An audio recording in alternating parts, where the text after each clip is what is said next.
Hey there, hi there, ho there. It's E. Christopher Clark talking to you about today, Sunday, June 10th, 2018.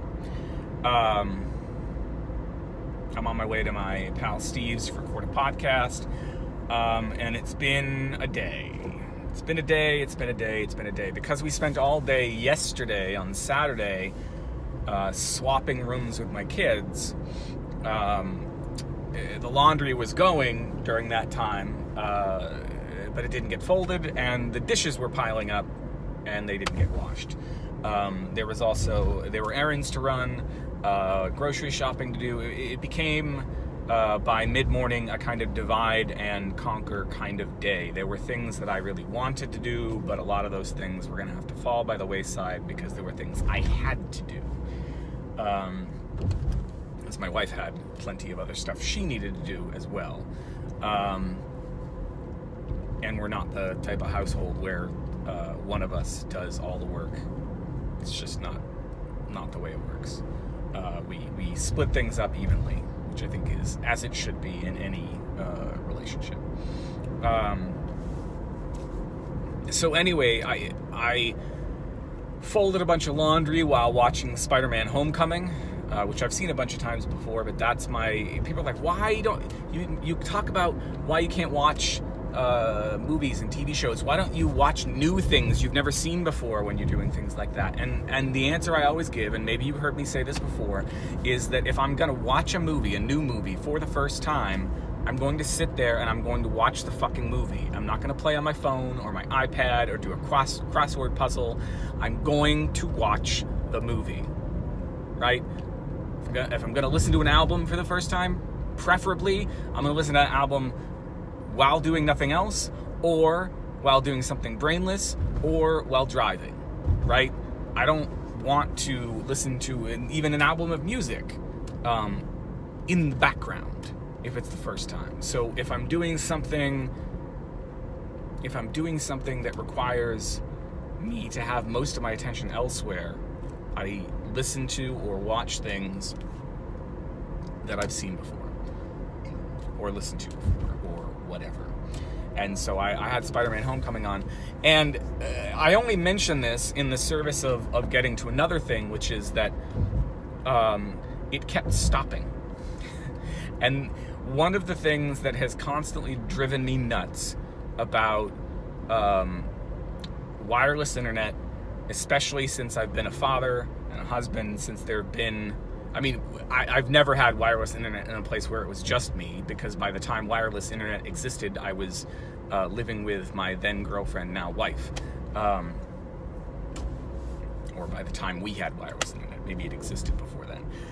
But the thing that has always frustrated me is that everybody else in the household can get wireless to work for whatever they're using it for, and then whenever I want to use wireless, it glitches, right? So my connection on whatever device I'm using, even if it's the same device that my family was using 5 minutes before, wireless internet does not like me.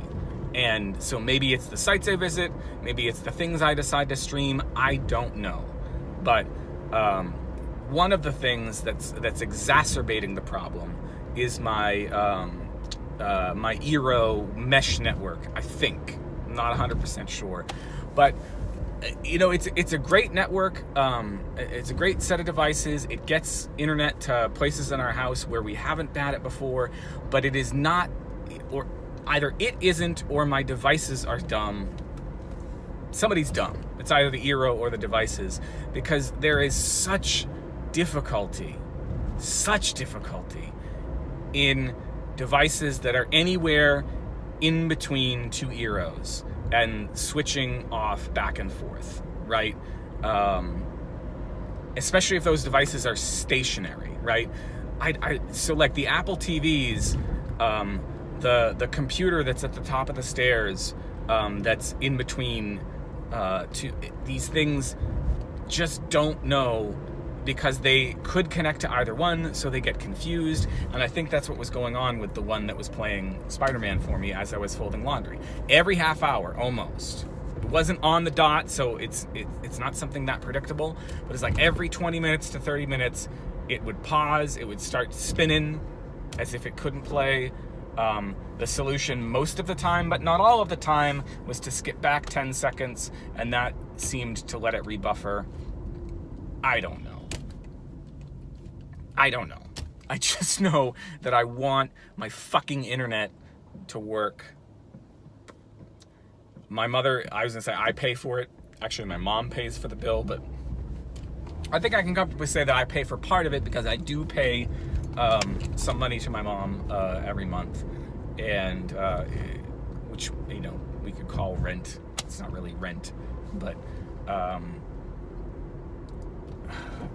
so we pay a lot of money for very fast Verizon service, and the fact that it isn't always fast on every fucking device to every goddamn website it pisses me off. And I know there's a number of reasons for that, including our motherfucking government deciding to repeal net neutrality and allow these companies to decide what they want to throttle and not throttle.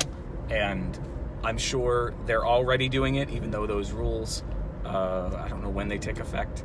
But I think there's also my eros, and there's also just my dumb fucking luck that I want to watch a movie that I own instead of streaming Netflix or Hulu, which seem to always fucking work, because that's what my kids and my wife watch. But I want to watch a movie I own on iTunes, and the internet decides I can kiss its ass. And the internet's got a big ass. It's smelly. The internet doesn't bathe. Have you seen the internet? Ugh.